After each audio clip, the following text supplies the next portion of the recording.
berstatus DPO selama 5 tahun lamonyo. Juru kasus korupsi gaji samo TPP ASN di Kecamatan Kabupaten Lalan Muba. Akhirnya Endang Waskito berhasil ditangkap oleh tim tabur Kejati Sumsel di daerah Padang Sidempuan Selatan, Sumatera Utara. Selanjutnya Endang bakal jalani pemeriksaan lebih lanjut di Kejari Muba. Kami ada perkara di Kayu. Jeru kondisi lagi lemak-lemak tedo, DPO Kejari Muba bernama Endang Waskito berhasil ditangkap oleh tim tabur tangkap buron Kejati Sumsel di daerah Jalan Perintis Kemerdekaan, Kelurahan Padang Matinggi, Kecamatan Padang Sidempuan Selatan, Kota Padang Sidempuan, Provinsi Sumatera Utara. Sesudem tim tabur berhasil menangkap DPO di rumah keluarganya, lalu DPO pun langsung digawa oleh tim balik lagi ke Kejari Muba untuk dilakukan pemeriksaan lebih lanjut.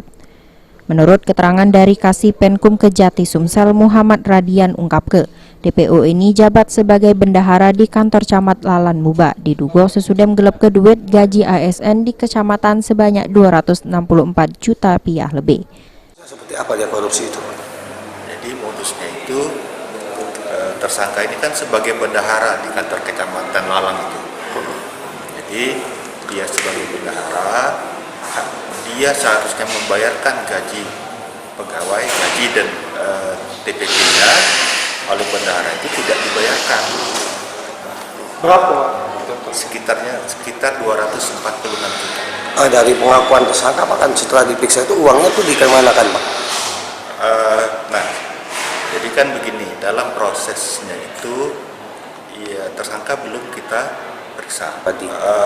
Dia manfaatkan untuk apa kita belum tahu, makanya nanti di dalam proses setelah dia bisa kita tahan, nanti kita tanyakan. Berdasar ke info yang dihimpun, DPO Endang Waskito ini ditetapkan sebagai DPO sesudah melari ke diri pas pihak penyidik Kejari Muba netep ke dirinya sebagai tersangka jeru kasus korupsi di Kecamatan Lalan Muba. Dirinya sudah menyandang status DPO sudah 5 tahun lamonyo.